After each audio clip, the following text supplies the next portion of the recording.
أكمل ترى لمنان سأنا من ماتي واتين كم ينتظر دعوة ترمي ميديا نترك دليساتي خناف كم نيجي هندسة نتمنى محمد فنسلتهم وراني منوتا تيغراي مغالا كومبولچا تواتيم وراني بلسمبا أورمو كمساتين غدنا كميسي غرچ على توتا جراچون غبا فماجرام لولا تربيتو كو أوليبو دا غويا كليسا مغالا دسي كان تواتي وراني تيغراي غويا را مغالا كومبولچا تونو ساجل اولچون دا غميرام غويا تلمن دبرن نانو مغالا كومبولچا بوفتا تيارا كومبولچا بوفتا بابراتي لولا تايسا كان تلوراني تيغرام يروما وراني بلتغنا غوتمت مغالتي كيسا تاي بربدي سوسا مدين كني ولو رابرون دندميرام بفوال فكات وراني بلسمبا أورمو وبون زوني كابا حليلا وراني بلتغنا بقتا جرورت فراتين انجفن ورغتا اكجرم جرات تتنا نچارا بيكون دندميرام وراني بلتغنا غرا اتديم والالي فجاجرا كان جدن جراتن غدنا كميسيم وراني بلسمبا أورمو تركام فيليلا وراني بلتغنا رت فرات هجرون بقوت ادو تو تاجرون وراني بلسمبا أورمو وبون زوني كابا ابساتي بكنا باسن امند غدنا كميسيج اسا دينا ديغما جرچ اچرون قيسا اكدون فتوا مچتايسونسا كايا دتمودام وراني بلتغنا كرادداتين ديغمي فجاجرا يرو جدما جرو كنتم غمسن بلتغنا تنغما تيبس كنمنجرون وراني تግራይ መጋላ ደሴ ተወቹ ለብሰም ለለጭማቲ በነ መጋላ ደሴ ቀበጩ ታሽማት ፍሬን ጉያ ከለሰን ኮሎለሰ ሶዶ በርኮለ ማብደ ደሜቶኮም ኡምኖተ ሰነ ብልጥግና ፈሽንጣል የመራንጅ ፈጭ መጋላ ደሴ ጉትማን ጉተት ተወቹ ኮማንድ ፖስት ወራኔ ትግራይ ቤክሴራም ደብላት ቀምናው وراني تግራይ መጋላ ደሴ ተወቹ ለብሰም ለለጭማቲ በነ መጋላ ደሴ ቀበጩ ታሽማት ፍሬን ጉያ ከለሰን ኮሎለሰ ሶዶ በርኮለ ማፊ ደሜቶኮም ኡምኖታ ሰነ ብልጥግና ፈሽንጣል የመራ እንጅፈቹን መጋላ ደሴ ጉትማን ጉተት ተወቹ ኮማንድ ፖስቲን ወራኔ ትግራይ ቤክሴ ጅራም رويترز دبهما Tplf أبغيتاچو ردا بكا همبي كمنرا بالبلا ساتلايتين يودبسم هم نساني هم نتموتما مغالط دسي كيسا باسم غرب غالا كومبولچا تقاجيلا جراچو همان جراتني مغالچا ميديا لفيادا كنانيس دسين هم نتTplf Finfinnee تمون دوغادا جدوم سنان غرجرو غميساتين هم نتتግራይ دسي توچو فنفرا قلتان جرا جچو رچرگمم كنمرس جراتني ميديا لف كنانن كولرس سودوم برقونا ما في ددمي تكم سنبتا كليسا وران نجمان أكتري في همنون موتما فرالا في منانو مارا مغالتي كيسا بقاچا جراچو همم غم بلتغنات المنستير تجاجلا كومونيكيشن مون بلتغنا ابسون كولوليسا سودوم برقولا ما في ددمي تكو غيا كليسا واري بودكنين ترغغون لسيفيم قامولين نغينيا حالا قنداين يالي همنون Tplf مغالچ قلچو قدن وفرا قلچا جرجلم انجفنو ورانا رچگل ما وفدچو ديدون ترسي مولاتيف دوبت كددبن سنان غرجرو يچغراغراچم بفرددبتين يادچكنا تريرام مسنسوني ورانا ኢትዮጵያ ተርሲሞ ጀቸም አዳውራና ደሄኛ መጋላ ደሴ ጅሩም ገዲሰኒ በሃጅሩስ ጀኒ ጅሩም ቶርበን ደርቤ ካሴ ሁምኖን Tplf ፊ ወራኒ ሞትማ ፍራላ ደሄኝ መጋላ ደሴ ፊ ኮምቦልቻች ወራና ጭማ ገጌሳ ክትረን ዶርሰኒ ይብሰከና ትረን ሞትማና ኖ አማራስ እረደደብን ሁንዱ ጉራ አዳውራና ወሎች አከዱሉ ለብሳትረም ኩታሌና ኖ አማራ ሁንደራ ደርገጌስ አዳውራና ክባሎችም ዱለኒ ጅሩም ዱለታ ሰሜኩን ደሴ ተወተሙራሂን ኦልችኔም ወራና ካበብየቲ ትገገፍ ማጅሩፍ መጋለን ኮምቦልቻ ፊ ደሴ አከስመስና አንዶን ኩን ወራና ከነከሰት በከፋይዳ ጉዳ ከበወቀቴም ሂመማጅራም መጋለን ኮምቦልቻ ፓርክ ኢንዱስትሪ ጉዳ ከነፍከሳ ቀበሮቶም መጋለን ኡመታ ወለካ ሚሊዮና ቀብደሴነሞም ካበፊ ክበወሎችን አንኑለ ሁኖን Tplf ተወተን ከሳ ለሚሌ ቡቃን ኮሞተ ዲባላ ካማኒፍ ዳወዳም ወደ ሰገል ገላክና በሃጅሩን አሞ ወራን ትግራይ ጉያ ራን ኮሎለሰ ሶዶሚ ተኩም በርኮል ማፊ ድድሚ ተኩም መጋላ ኮምቦልቻ ተዋቹን ሂመማጅራም ሁን ፍንጣለ የማራ መቃ ፋኖ ቲንፍ ጉርምቤሳ ትሬዲ ገሙሳ ሆገንስ ኮሬ ፋኖ ከና ቤክሴም ዲገሙን ኮሬ ከናሞ አሞራና ብልጥግናት ይወልቀበተ ጀደማጅራም ከባሰቅ እንዳይ ናይ ማመርቱ ድብሴ Homni Finfinnee Amara maqaa faannootiin of gurmeessaa ture diigamuu isaa hoggansi koree faannoo kanaa beeksise diigamuun koree kanaa mo'amuu waraana biltsiginnaatiin wal qabataa ja'amaati jira maqaa humna ittisa ummata Amaaraa Hizbaawii Hayli yookaan faannoo ja'amuun of ijaaraa fi leenjiiwwan waraanaa caasaa biltsiginnaatiin alatti kennaa kan ture humni kun diigamuu isaa ibsa baaseen beeksiseeti jira waamicha taasiseen faannoowwan kumaatamaan lakkaa'aman gara kaampiitti galchinee turree kan jee Ibsi koree kana garuu qaamni mootummaa waadaa seene raawwachuu waan dadhabeef humnoonni keenya gara mana isaaniitti akka galan ajaja dabarsinee jechuun faca'uu faannoo kanaa ibsanii jiru.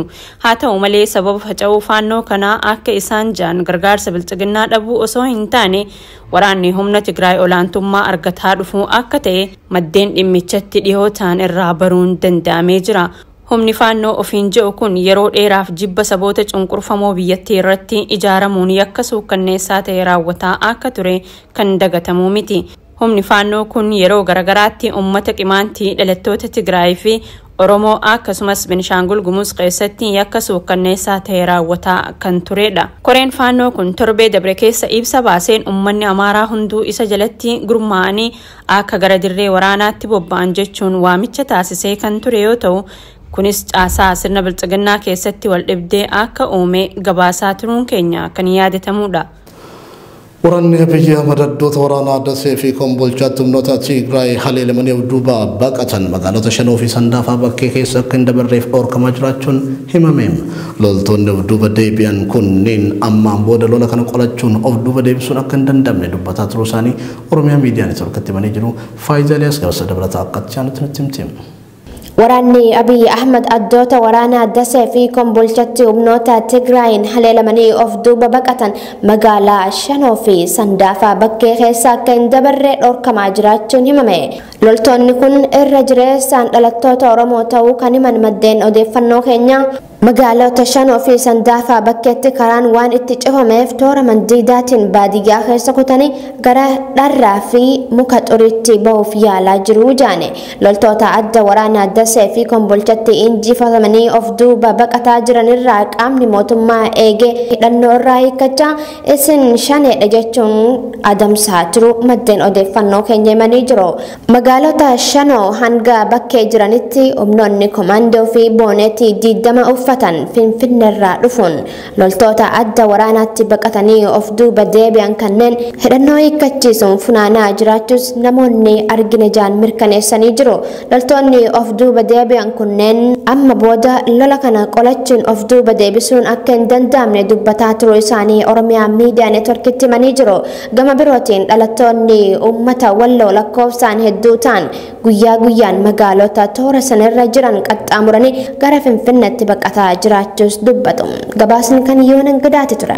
Godina Harargee Bahaa Nagola Odaatti maqaa waraana bilisummaa Oromoo wajjin hidhata qabduutiin namoonni hidhaman murtii tokko malee mana hidhaa keessatti dararamaa jiru jedhu jiraattonni. Hidhamtoonni 9 mana hidhaa qajeelcha poolisii godina Harargee Bahaa fi mana hidhaa maarramiyaa jedhamu keessa turan achi baafamuun eessa akka geeffaman kan hin beekamne ta'uu namoonni itti dhiheenyaan hordofaa turan Oromiyaa miidiyaa neetwoorkiitti himan.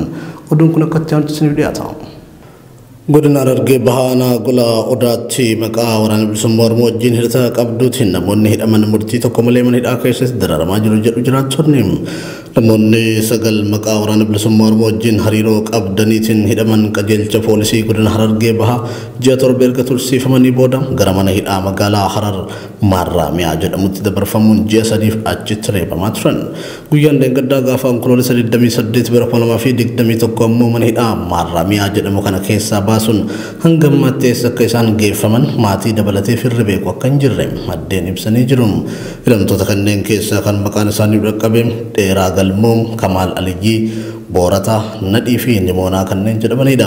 Namoota maqaan isaanii eerame kanneen dabalatee hidhamtoonni 9 gaafa onkoloolessa 28 bara 2021 naannawa sa'aatii 10 fi walakkaatti mana hidhaa Harar maarramiyaa jedhamu keessaa gara Harargee lixaatti dabarfamu jechuun kan baafaman yoo ta'u hanga ammaatti bakki isaan geeffaman hin baramin jira. Hidhamtoonni kunneen erga qabamanii waajjira qajeelcha poolisii godina Harargee Bahaa ji'a 7 mana hidhaa maarramiyaa jedhamu ji'a 3 walumaa galatti turtii ji'a 10 hidhamanii hanga yoonaatti mana murtiitti kan hin dhiyaatin ta'uu namoonni itti dhiheenyaan hordofaa turan Oromiyaa miidiyaa neetwoorkiitti himaniiru.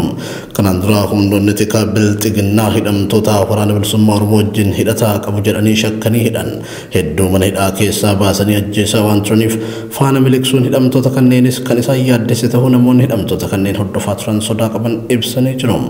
Qaamotiin nageenyaa namoota golgaa to'annoo seeraa jala jiran iddoo jijjiiraa maatii rakkisoo osoo hin taane mana murtiitti dhiheessuun hordoffiin seeraa akka taasifamu gochuun barbaachisaa akka ta'es dhaamanii jiru. Mootummaan Ameerikaa Iraan diroonii si Itoophiyaa dabalatee michoota isiitiif kennituun nageenya goolte jechuun qoqqobbii kaa'eem waajjira qabeenya USH muummeen to'annoo qabeenyaa alaa miseensota kaampaaniiwwan hidhata waliin qabanii fi namoota dhuunfarraa uggura sochii qabeenyaa kan kaa'eem xiyyaaronni waraanaa nama maleeyyii Iraan nageenya fi tasgabbii dila addunyaa jeeqaa jiru sababa jedhuun Israa'el sabaaftu gabaasa bataa akka ta'anutti nutti hima. Mootummaan Ameerikaa Iraan diroonii ishee Itoophiyaa dabalatee michoota isheef kennituun nageenya goolte jechuun qoqqobbii irra kaa'eem waajjira qabeenya USA'tti muummeen to'annoo qabeenya alaa miseensota kaampaaniiwwan hidhata waliin qabaniif namoota dhuunfaa qoqqobbii kan kaa'e xayyaaronni waraanaa nammaleeyyeem Iraan nageenyaa fi tasgabbii idil addunyaa jeequu sababa jedhuun waajjirri qabeenya alaa USA Iraan raabsii dirooniiwwan naannoo adda addaatti gootu nageenyaaf tasgabbii addunyaa yaachisaadha wayita jedhuun dirooniin kun Itoophiyaaf kennamuun ammoo waraana naannicha goolaa jiru iddoo kana meessuudhaan jechuun yaaddoo isaa ibseeti jira. Mootummaan USA qoqqobbii haaraa sababa dirooniiwwan waraana Iraan irratti kaa'e qaama duula farra shororkeessummaa ta'us beeksiseeti jira. Dhaabbileen qoqqobbii USA kun irratti xiyyeeffate keessaa tokko kaampaanii biyya Iraan kiimiyaa paart siivan jedhamudha. Kaampaaniin kun humna waraanaa addaa Iraan keessatti damee oomisha dirooniiwwan waraanaa waliin hojjeta jedhameeti jira. Kaampaaniin kun yaalii balallii diroonotaa fi deeggarsa teeknikaa kennuun qoqqobame. Kaampaaniin biraa biyyattii Abdullaahi Maharaabii enda OJ Parvaz Madoonavar jedhamudha. Kaampaaniin kun injiinii xayyaarota waraanaa nammaleeyyii bituun damee humna qilleensa waraana biyyattiif dhiyeessa jedhameeti jira. Mootummaan Ameerikaa qabeenyi namoota dhuunfaa fi dhaabbilee kanaa kan bulchiinsa isaa jala jiru akka ugguramu ajajeeti jira. Lammiileen Ameerikaas dhaabbilee kanaaf namoota dhuunfaa waliin hariiroo daldalaa kamuu akka hin qabaanne labseeti jira. Dhaabbileen mallaqa biyya alaas beekaanis ta'e osoo hin beekin dhaabbilee fi namoota dhuunfaaf qoqqobaman kanaaf haala mijeessan qoqqobbiif saaxilamuu malu jedha mootummaan Ameerikaa. Humnootiin nageenyaa Sudaan leelliftoota diimokiraasii humnoota waraana mootummaa fonqolchee mormuuf hiriira bahan irratti kallattiin dhukaasuu fi gaazii imimmaan fayyadamuun yoo xiqqaate namoonni 3 ajjeefamuu koreen haakimootaa beeksise. Gabaasa BBC irraa arganne ministeerri dhimma biyya keessaa kallattiin uummata irratti dhukaafamuu haale akka jiruu fi rogeeyyoonni ammoo namoonni 100 ol miidhamuu himan. Gabaasa BBC Naima Murtu qindeesse. Humnoonni nageenyaa Suudaan leelliftoota dimokiraasii humna waraanaa mootummaa fonqolchee mormuuf hiriira bahan irratti kallattiin dhukaasuu fi gaazii imimmaan fayyadamuun yoo xiqqaate namoonni 3 ajjeefamuu koreen haakimootaa beeksise. Namoonni 10,000 lakkaa'aman magaalaa guddoo biyyattii Kaartumii fi kanneen biroo keessatti sanbata hiriira bahuun muummee ministeeraa Abdallaa Hamdook akka aangootti deebi'an gaafatanii. Gabaasaa BBC irraa arganneen ministeerri dhimma biyya keessaa kallattiin uummata irratti dhukkaafamuu haalee akka jiruu fi rogeeyyoonni ammoo akka namoonni 100 ol miidhaman himani. Hoogganaan fonqolchichaa Jeneraal Abdul Fattah Burhaan mana maree siviilii kan diigan torbee kana keessa ture. Labsii yeroo muddamaa kana kan labsan Jeneraaltichi gochaan isaanii kunis walwaraansii akka hin mudanne gochuu fi ja'ani. Waraanni aangoo qabachuun isaa balaaleffannaa idil addunyaa cimaa hordofsiisee jira. Namoonni Kaartum keessa hiriiraaf bahan alaabaa biyyattii qabachuun hooggansa waraanaatiin lakkii yoo ja'an mul'atanii jiru. Namoonni asitti argaman baay'een nagaa qabbaneessoodha. Hiriirri kun osuma qawween irratti dhukkaafamuu nagaumaan gaggeeffamaa jira ja'ani. Shahiin al-Shahiif miseensi koree mormitootaa Kaartum BBCtti wayita himanitti. Haa ta'u malee haala amma jiruun Burhaan deeggartoota isaa hunda akka dhaban hubachaa jirra. Dhugumatti kun fonqolcha nama tokkooti. Namni isa gargaaraa jiru hin jiru. Koreen jiddugala haakimootaa Suudaan kan qaama walabaa ta'es Omdurmaanitti namoota hiriiraaf ba'an keessaa 3 erga itti dhukkaafame booda ajjeefamuu hime. Haa ta'u malee ministeerri dhimma biyya keessaa kallattiin hiriirtota irratti dhukkaafamuu haaluun namoonni tokko poolisii irratti haleellaa raawwachuu himatani. Torbaan dabre kana keessa namoonni 10 ol humnootii nageenyaatiin ajjeefamanii jiru. Aangaa'onni Suudaan intarneetii fi malaawwan kominikeeshinii biroo addaan kutuun sochii uummata irratti dhorkaa kaa'anii jiru. Hanga fonqolcha wiixata dabreetti dureewwan siviilii fi waraana kanneen bara 2019 erga Umar al-Bashir aangoo irraa kaafamanii booda aangoo qooddatan gidduutti waliigalteen akka hin turre kan himamu yoo ta'u waliigaltichi garuu Suudaaniin gara daandii dimokiraasiitti geessuuf ture. Jeneraal Burhaan kan mana maree aangoo qooddatee hoogganaa ture ammallee filannoo adoolessa bara 2023tiin aangoo gara siviilitti ceesisuuf kutatoo ta'uu himu. BBC wabeeffanne. Oduu keenya dileela irraa kana fakkaate akka kamiin tuuti fi daawwattoota Oromiyaa miidiyaa neetwoorkii qophiileen OMN kana fanitti fufuu fayyada.